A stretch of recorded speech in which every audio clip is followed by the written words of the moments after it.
For today's video, I'm going to be working off this pile here that was given to me to work on and get running what I can. We've got a partner cutoff saw, Echo leaf blower, Husqvarna leaf blower, and a Stihl chainsaw. In my opinion, if we can get it running, the cutoff saw is obviously the most valuable piece and probably seconded by the chainsaws and then the blowers after that. So just to try to go for a medium value win, hopefully, let's see what the owner brought me. It's a Stihl ms180c chainsaw, and let's get it over on the workstation and see what we have. So just a quick look. Looks like all the plastics are in shape. That is, oh, that's the tension adjuster. This has got the quick adjuster tension thing. Chain, a little loopy, about medium dull. It's got his spikes are still good. Nice steel spikes there on the 180. Let's see what we have for fuel. Something. Excuse me. And bar oil. Looks a little thin. Just kind of, not that it matters, but just saying what I see. Let's look for an air filter here. Good, nicely sealed. Spark plugs looks tight. Don't see a bunch of discoloration on the muffler, so hopefully it hasn't been running ridiculous hot or something.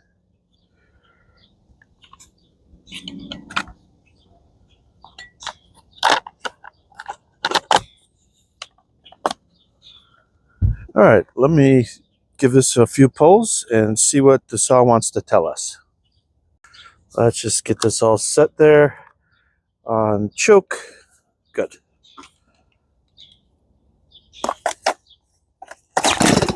Oh, it's got the soft start, so I don't have to go crazy. It's got that, okay, I can do it up here. It's got that easy start, E2S, I think they call it in later years, where you just pull it as slow as you want, and it pops over when it's ready.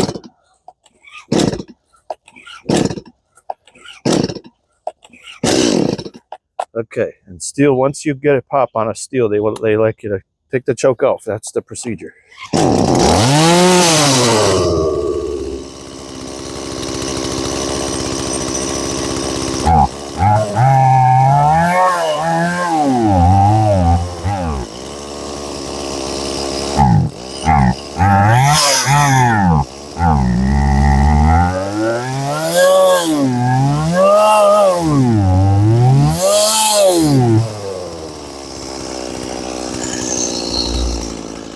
If it's not clear, I'm the one I'm holding the throttle steady and it's doing the up and down.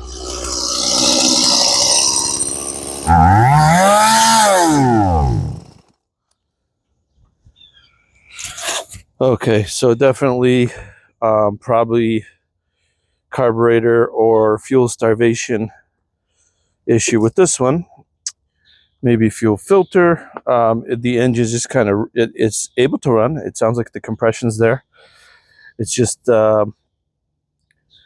speeds up and down whenever it pleases. Let me try to start this again.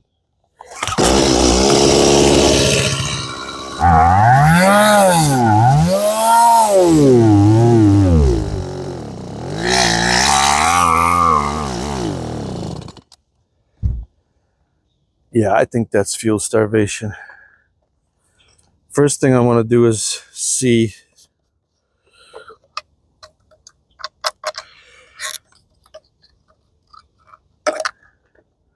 get in here and see if the fuel hose is still attached or if it's broken off.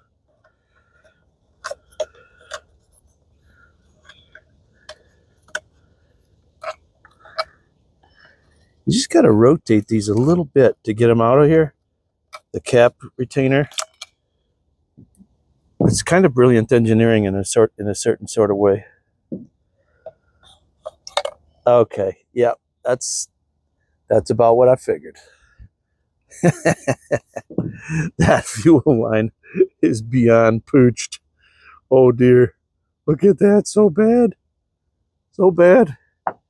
Okay, yep, that's exactly what this one sounded like. Confirmed kill. This is a great running saw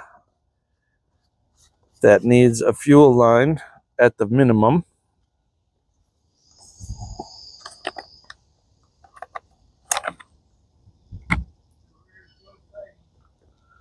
Of course, I don't have the exact fuel line I need in the filter and all that right now, but I could do some basic disassembly. I thought, oh, I got my sockets messed up. They're not in order. That is a 8mm. I thought Stihls were 8mm.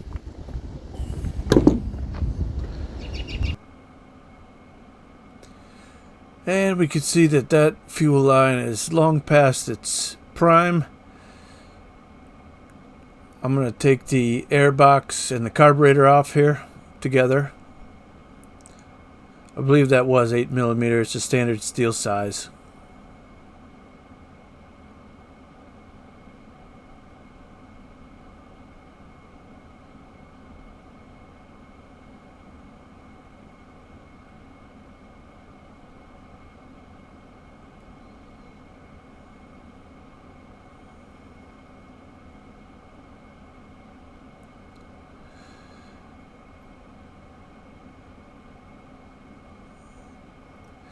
Two nuts there, then the air box can come off.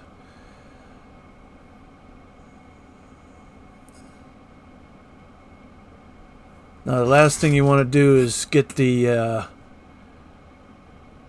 throttle linkage off. I found it to be easiest to take off at the handle side rather than the carburetor side. They have quite deep loops on them, which is nice because they'll never come off. But other than that, there's the choke I'm taking off there.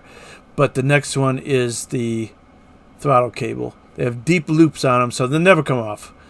But it definitely won't come off the carburetor side. It needs to come off the handle side.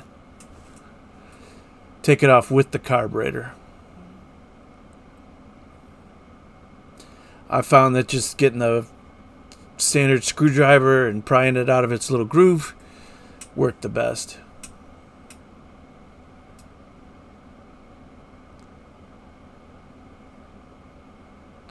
We'll get back to real-time audio in just a minute here. I lost some audio here.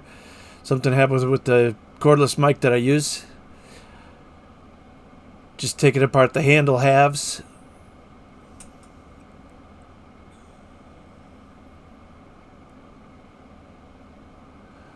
One part's made to come off, one part's made to stay there.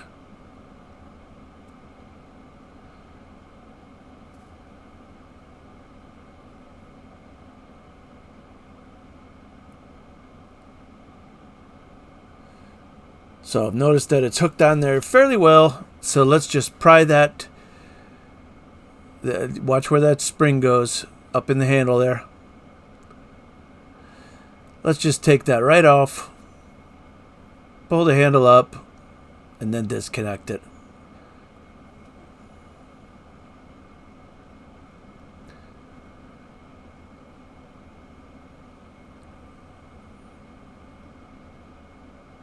Now the carburetor is free to come off.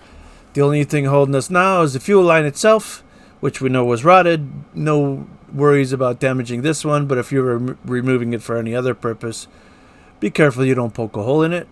I'm just kind of prying and doing what we need to do to get it off because this one's getting replaced.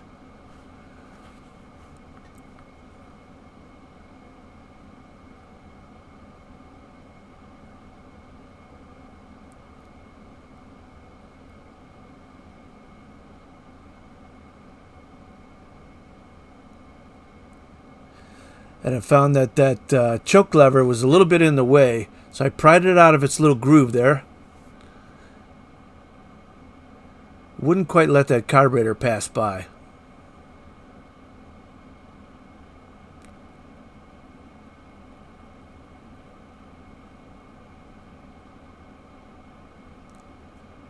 You get just the right angle, there she goes. Now you got the carburetor.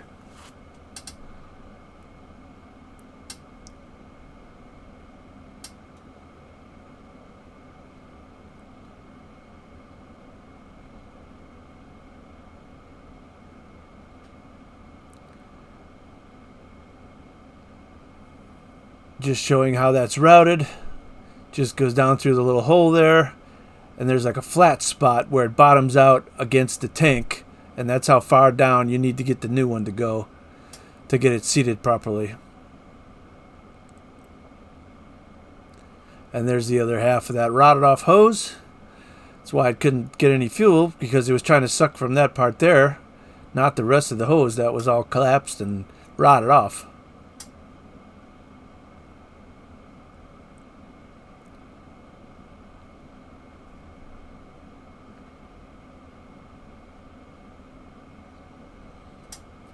So let's get new hose ordered. I'm going to go OEM on this one because I don't trust anything other than that to really hold up to the fuel the way the original part would have.